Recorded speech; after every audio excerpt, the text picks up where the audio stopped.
ሊቃናተ ነድ ዘሰማያዊት ማይፈድ በእንተ በግዑ እቀብዋ ነዛቲ ያዘድ።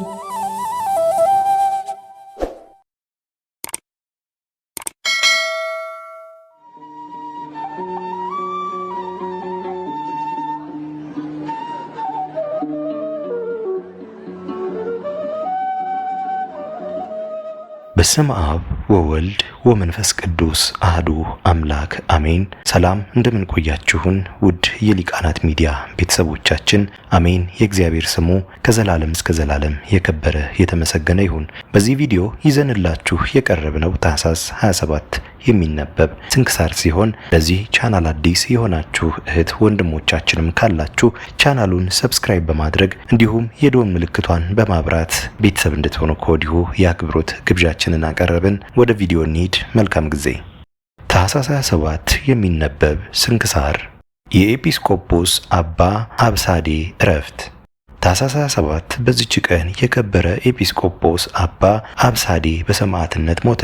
ያን ጊዜ ታላላቆች የሆኑ የላይኛው ግብጽ ኤጲስቆጶሳት አባ አብሳዲና አባ አላኒቆስ የክብር ባለቤት የጌታችን ኢየሱስ ክርስቶስ በሆነች በቀናች ሃይማኖት ሕዝቡን እንደሚያጸኗቸው የአማልክትም አምልኮ እንደሚሽሩ ዜናቸውን ዲዮቅልጥያኖስ በሰማ ጊዜ መልእክተኞችን ልኮ ወደ እርሱ አስመጥቶ ታላቅ ስቃይን አሰቃያቸው። የከበረ አባ አብሳዲ ግን አንዲት ቀን እንዲታገሱት መልእክተኞችን ለመናቸውና የቁርባን መስዋዕትን አዘጋጅቶ ቅዳሴ ቀድሶ ለሕዝቡ ሥጋውንና ደሙን አቀበላቸው። በቀናች ሃይማኖትም እንዲጸኑ አስተማራቸው። ከዚህም በኋላ በሰላምታ ተሰናብቷቸው ከእርሳቸው ዘንድ ወጣ። ሰውነቱንም በእግዚአብሔር ላይ ጥሎ ከመልእክተኞች ጋር ሄደ። ወደ እንዴናው ገዢ ወደ አርያኖስ ወሰዱት። መኮንኑም የአባ አብሳዲን ገጽ ባየ ጊዜ በአርያውና ከግርማው የተነሳ ደነቀ። ራራለትም፣ እንዲህም አለው፣ አንተ የከበርህና የምታስፈራ ሰው ለነፍስህ እዘን፣ የንጉሥንም ቃል ስማ አለው። አባ አብሳዲም እንዲህ ብሎ መለሰ፣ እኔ የንጉሥን ቃል ሰምቼ በዚህ በኃላፊው ዓለም ሕይወት መንግሥተ ሰማያትን አልለውጥም። በመካከላቸውም ብዙ የነገር ምልልስ ሆነ። ከበጎ ምክሩ ባልተመለሰ ጊዜ በመንኮራኩር ያሰቃዩትና ከእሳት ማንደጃ ውስጥም ይጨምሩት ዘንድ መኮንኑ አዘዘ። ይህንንም ሁሉ ታገሰ። እግዚአብሔርም ያለ ጉዳት በጤና አስነሳው። ከዚህም በኋላ ራሱን ይቆርጡት ዘንድ አዘዘ። አባ አብሳዲም ሰምቶ ፈጽሞ ደስ አለው። ልብሰ ተክህኖ ለብሶ እጁንም ዘርግቶ አንገቱን ለሰይፍ ሰጠ።